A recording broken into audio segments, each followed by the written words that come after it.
Hello people, good morning. कैसे हैं आप सभी। देखिए, आज हम स्टार्ट करने वाले हैं कंप्यूटर का एक टॉपिक MS एक्सेल। ठीक है, तो हम लोग पढ़ रहे थे एप्लीकेशन सॉफ्टवेयर।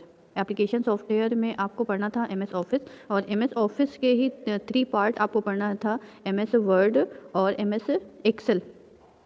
तो MS वर्ड हम पढ़ चुके हैं। आज का हमारा टॉपिक है MS एक्सेल। एक्सेल क्या होता है, MS एक्सेल क्या होता है, जिसको हम स्प्रेडशीट पैकेज भी बोलते हैं। Microsoft Excel is a proprietary commercial spreadsheet application. ये क्या है, एक स्प्रेडशीट एप्लीकेशन है, यानी कि आपको एक शीट मिलती है जो आपके रोज़ और कॉलम से मिलकर बनी होती है। कुछ इस तरीके की शीट आपको मिलती है, तो इस पर आप एक ऑफिशियल वर्क अपना करते हैं, जैसे डेटाबेस मेंटेन करने का काम है, या डेटा कलेक्शन का वर्क है, या ग्राफ का है, चार्ट का है, या डेटा वगैरह कलेक्ट करने का वर्क है। तो इसमें आप इजीली कर सकते हैं, क्योंकि आपको बनी बनाई शीट मिलती है काम करने के लिए, और बहुत सारे ऐसे टूल्स मिलते हैं जिनके थ्रू आप इजीली एक्सेल पर काम कर सकते हैं। It is an electronic spreadsheet program that can be used for storing, organizing and manipulating data. आप एक्सेल से क्या कर सकते हैं, एक्सेल पर स्टोर कर सकते हैं अपने डेटा को, ऑर्गेनाइज कर सकते हैं। ऑर्गेनाइज करना यानी कि आप सीक्वेंस में चीज़ों को लगा सकते हैं, ऑर्गेनाइज कर सकते हैं, एंड मैनिपुलेट कर सकते हैं, यानी कन्वर्ट कर सकते हैं अपने डेटा को। फॉर एग्जांपल, आपको टेबल के फॉर्म में आपका डेटा है, आप चाह रहे हैं इसको हम ग्राफ के फॉर्म में कन्वर्ट कर दें, तो आप इसके थ्रू इजीली कर सकते हैं।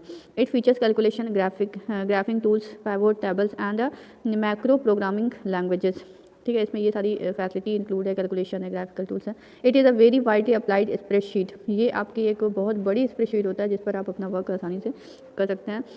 ये कुछ फीचर्स दिए हुए, कौन कौन से फीचर्स हैं। It allows organize tabulation, search and exploration of data of large sizes. Large size का डेटा या जो भी आप टैबुलेशन बनाते हैं वो आप एक्सेल के थ्रू ही बनाते हैं, ऑर्गेनाइज करते हैं। It allows the design of professionally looking chart 3D। यहाँ पर आप 3D चार्ट वगैरह भी क्रिएट कर सकते हैं, इफेक्ट क्रिएट कर सकते हैं, शैडो, ट्रांसपेरेंसी, यानी कि आप अपने डेटा को बहुत अच्छी तरीके से मेंटेन कर सकते हैं। Data can be filtered and sorted. Data को आप फिल्टर कर सकते हैं और सॉर्ट कर सकते हैं, यानी कि फॉर एग्जांपल आपको ए नेम का डेटा चाहिए, ठीक है, ए नेम का डेटा चाहिए, तो आप इसको सॉर्ट कर सकते हैं, आप इसको फ़िल्टर कर सकते हैं, सॉर्ट भी कर सकते हैं। सॉर्ट यानी कि कई सारे नेम आपने लिखा हुआ है, कहीं पर ए से स्टार्ट है, कहीं पर बी से स्टार्ट है, कहीं पर सी से स्टार्ट है, तो आप सॉर्ट में जाकर इस पर्टिकुलर डेटा को सीक्वेंस में कर सकते हैं। फर्स्ट ए से, फिर बी, फिर सी, फिर टी, तो इस तरीके से सीक्वेंस में आके आपको सर्च करने में भी ईजी होता है। तो ये सारे इसके फीचर्स हैं। एप्लीकेशन क्या है, यूज़ क्या है, यूज़ कहाँ कहाँ पर होता है, to manage name list of data record. आप किसी कंपनी में वर्क करते हैं तो आपको डेटा रिकॉर्ड रखना होता है, नेम लिखना होता है, चाहे कस्टमर को या एम्प्लॉयज़ को, तो उनका रिकॉर्ड नेम लिस्ट बनाने के लिए यूज़ होता है, जनरली कॉलेज वगैरह में स्टूडेंट की लिस्ट वगैरह बनाने के लिए। तो परफॉर्म मैथमेटिकल कैलकुलेशन ईजिली इन डेली बिजनेस। मैथमेटिकल कैलकुलेशन के लिए भी, जैसे आपको ऐड करना है, सब्ट्रैक्ट करना है चीज़ों को, या एवरेज वगैरह निकालना है, तो आप सिंपली एक क्लिक से ये सारे वर्क कर सकते हैं, मैथमेटिकल कैलकुलेशन कर सकते हैं। इन्वेंट्री मैनेजमेंट का काम करते हैं। इन्वेंट्री क्या होती है, इन्वेंट्री यानी कि प्रोडक्ट जिसको हम बोलते हैं। इन्वेंट्री हमारी फिनिश्ड गुड भी होती है, यानी फिनिश्ड प्रोडक्ट भी हमारा इन्वेंट्री कहलाता है। जो आपका रॉ मटेरियल होता है वो भी हमारा इन्वेंट्री कहलाता है, और जो वर्क इन प्रोग्रेस यानी कि आधा बना हुआ सामान जो होता है वो भी हमारा इन्वेंट्री कहलाता है। तो अगर आप एज अ प्रोडक्शन डिपार्टमेंट हैं, प्रोडक्शन कर रहे हैं किसी पर्टिकुलर प्रोडक्ट का, तो उसके लिए आपको इन्वेंट्री मैनेज करके रखनी होती है एज अ प्रोडक्शन मैनेजर। अगर आप प्रोडक्शन मैनेजर हैं तो आपको इन्वेंट्री मैनेज करनी होती है। इन्वेंट्री मैनेजमेंट मीन्स कि कितनी इन्वेंट्री किस टाइम पे रिक्वायरमेंट है प्रोडक्शन के लिए, ना तो वो बहुत ज़्यादा एक्सेस में हो और ना ही बहुत ज़्यादा कम हो। तो इसके लिए ये काम किसका है, इन्वेंट्री मैनेजर का। ये वर्क कैसे होगा, आपको कंप्यूटर के थ्रू, आप एक्सेल के थ्रू मैनेज करते हैं। एक्सेल में डेटा वगैरह सब मेंटेन करके रखते हैं कि कब हमें कौन से डेट, तो उसके थ्रू हम सॉर्ट कर सकते हैं, फिल्टर कर सकते हैं कि अभी हमें किस प्रोडक्ट की या किस रॉ मटेरियल की रिक्वायरमेंट है, या हमारे पास कितनी क्वांटिटी अवेलेबल है। नेक्स्ट है create forms and consolidate results. Form वगैरह बनाने के लिए, रिजल्ट वगैरह बनाने के लिए हम एक्सेल का यूज़ करते हैं।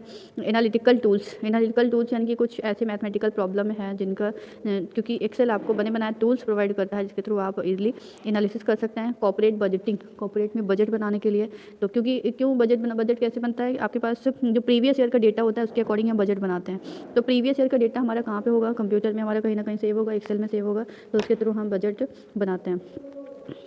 जब एक्सेल ओपन करते हैं कंप्यूटर में, तो सिंपली हम स्टार्ट पे क्लिक करके एक्सेल का बटन मिलेगा, उस पर क्लिक कर सकते हैं। नहीं तो अभी विंडोज़ 10 में आपको नीचे देखा होगा, नीचे स्टेटस बार में ही आपको आइकन मिल जाता है MS वर्ड और एक्सेल का, उस पर सिंपली आप क्लिक करके आप MS एक्सेल ओपन कर सकते हैं। जो 2008 में आपका चल रहा था विंडोज़, उसमें आप विंडो आर एक साथ प्रेस करते हैं तो रन ओपन होता है। रन में आप लिखते हैं एक्सेल, तो इसके थ्रू आप एक्सेल लिखेंगे और ओके करेंगे तो इसके थ्रू आपका एक्सेल ओपन हो जाता था।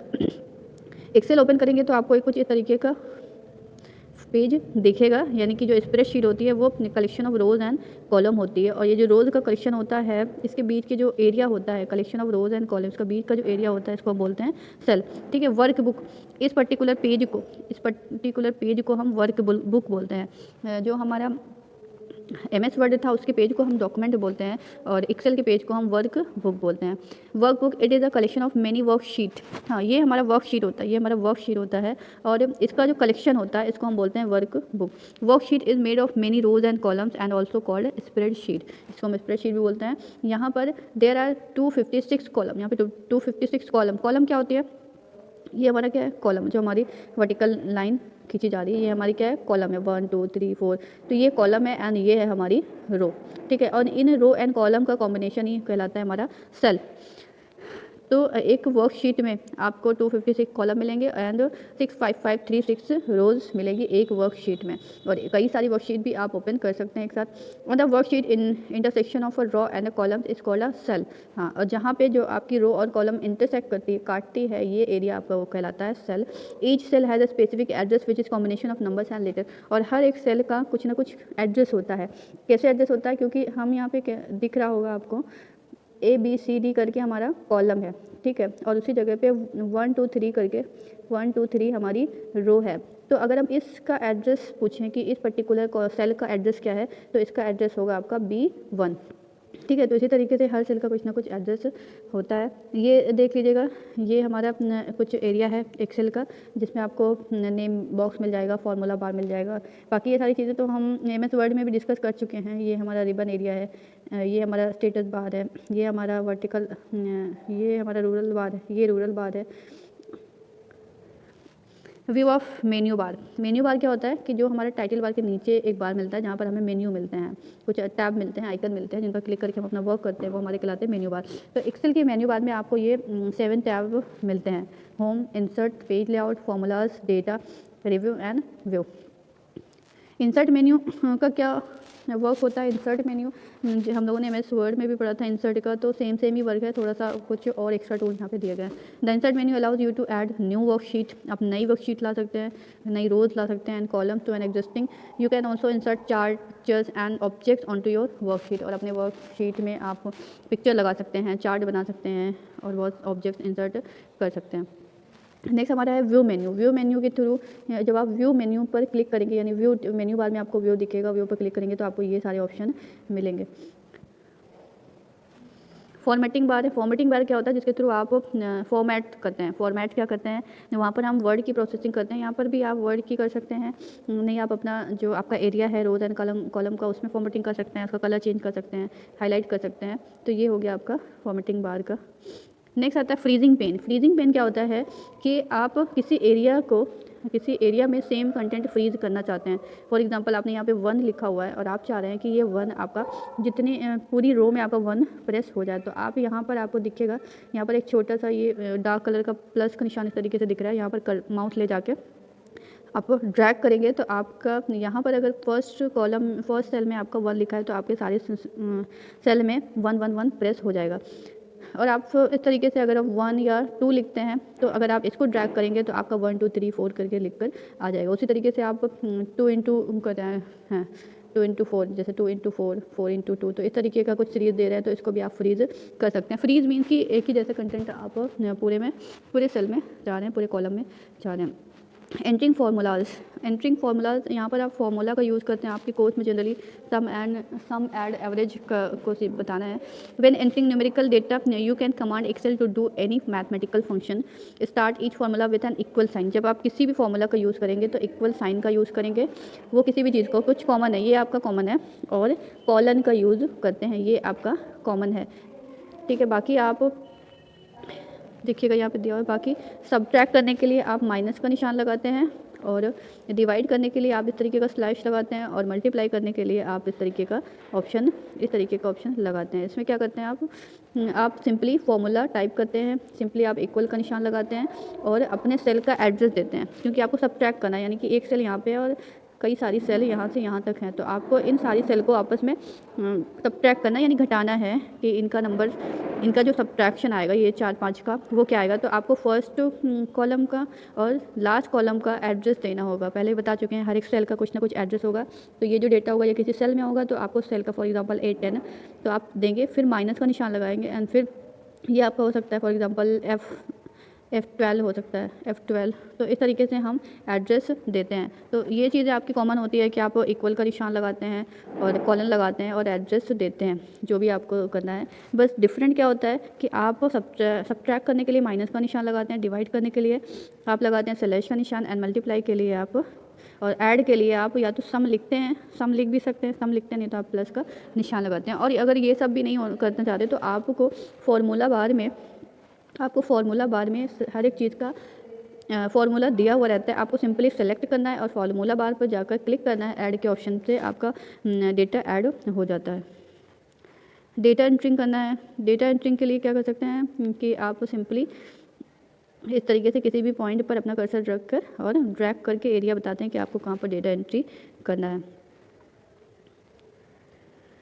चार्टिंग डेटा, आप फॉर एग्जांपल आपने कोई टेबल बनाया हुआ है, उस टेबल की उस पर्टिकुलर टेबल है उसमें डेटा फीड किए गए हैं। अब इस टेबलेशन फॉर्म को आपको चार्ट के फॉर्म में लाना है।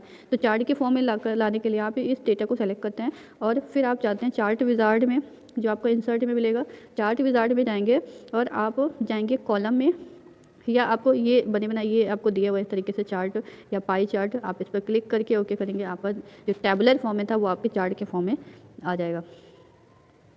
इस तरीके का कुछ दिखेगा, ये इस तरीके का। इसको आप टेबल में किए थे, टेबल से आप कन्वर्ट कर सकते हैं, नहीं तो आप सिंपली चार्ट भी बना सकते हैं अपना डेटा ऐड करके। पाई चार्ट बना सकते हैं, लाइन चार्ट बना सकते हैं। नेक्स्ट हमारा प्रिंट का ऑप्शन, हम प्रिंट कैसे करते हैं। प्रिंट के लिए हमें प्रिंट एरिया में जाना होगा या कंट्रोल-P कर सकते हैं। इसके बाद हमें प्रिंट प्रीव्यू का ऑप्शन मिलेगा, आप वहाँ से सर्च करेंगे और हमें एरिया सिलेक्ट करना पड़ेगा। आप क्योंकि वर्कशीट आपकी बहुत बड़ी होती है, आपने डेटा सिर्फ इतने में ही किया है, तो आपको ये चीज़ें सेलेक्ट करना होगा, प्रिंट एरिया। फिर आप प्रिंट प्रीव्यू में जाकर देखेंगे ये किस तरीके का दिख रहा है, देन आप ओके करेंगे, आपका प्रिंट हो जाएगा। Thank you so much. Like share और सब्सक्राइब कर दीजिएगा, और जिनको भी वीडियो नहीं मिल पा रही है आप लोग शेयर करते रहिएगा अपने दोस्तों में। Thank you.